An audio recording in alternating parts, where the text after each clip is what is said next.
Hello and welcome back to the AI Horizon, the podcast where we navigate the future of artificial intelligence. I'm your host, Alan Vector. And I'm Lena Matrix.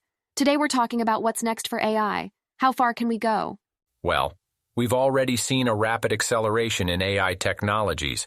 We have autonomous vehicles, AI performing medical diagnoses, and even AI creating art.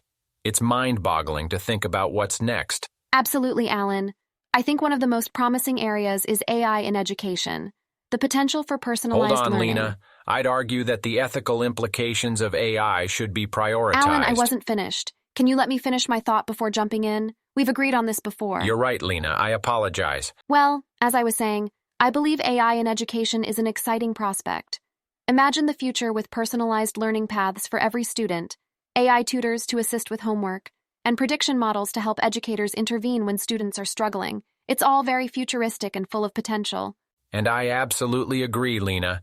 AI in education is something to be excited about. It's just that the ethics of AI and ensuring these systems are properly regulated is a conversation that can't be avoided. But you're right. I should have waited my turn. No problem, Alan. We're all passionate about these topics. Anyway, it's about time for a break, isn't it? Yes, I think we both could use a breather. Listeners, we'll be back in a moment. Stay tuned.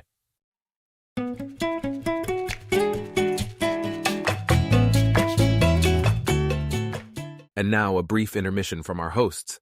We'd like to take a moment to acknowledge Rabia Kiblawi, the producer of the AI Horizon. Rabia's vision and dedication make this show possible. If you enjoy our show and would like to support our production, just like Rabia does, please consider becoming a patron. You can find us at patreon.com/RABEE93. That's patreon.com/RABEE93. We thank you for your continued support. Now back to the show.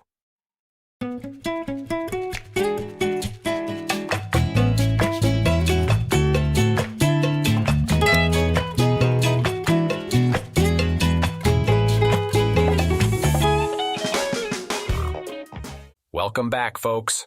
Before we took the break, Lena and I were discussing the future of AI, specifically in education and the ethical considerations. Now, we're shifting gears to discuss something that's been making headlines in the tech world recently, AMD's bold move in the AI market. Yes, that's right, Alan. For those who may not know, AMD has recently unveiled its new product, the MI300X AI Accelerator. It's an exciting development designed to challenge NVIDIA's dominance in the AI accelerator market. NVIDIA has been a dominant player for quite a while, thanks to its graphics processing units, or GPUs, that have been amazingly efficient for AI tasks, especially deep learning. Their software platform, CUDA, has become quite a standard for GPU programming. Absolutely. But now, AMD is trying to rock the boat with the MI300X, a chip specifically tailored for AI tasks, boasting up to 192 GB of memory and a high-bandwidth architecture. AMD suggests that the MI300X can run large AI models entirely in memory, reducing latency and enhancing performance. But it's not just about the hardware, right? AMD also has its own software stack for GPU programming called ROSIEM. It's an open-source platform compatible with CUDA code and supports multiple languages and frameworks, such as Python, TensorFlow, and PyTorch. That's a crucial point, Alan. AMD is not just offering a competitive product. They're hoping ROSIEM will draw users and developers to their products, creating a strong alternative to NVIDIA's CUDA. But it's worth noting, AMD is still up against NVIDIA's solid market share, brand recognition, and established partner network. True, Lena. Plus, NVIDIA is not exactly standing still. They're continuously innovating, and their current AI accelerator leader, the H100 chip, already outperforms the MI300X. Plus, they're set to release the next generation H200 chip soon. It's certainly an uphill battle for AMD. They have a compelling product and a vision for the future, but unseating NVIDIA won't be easy.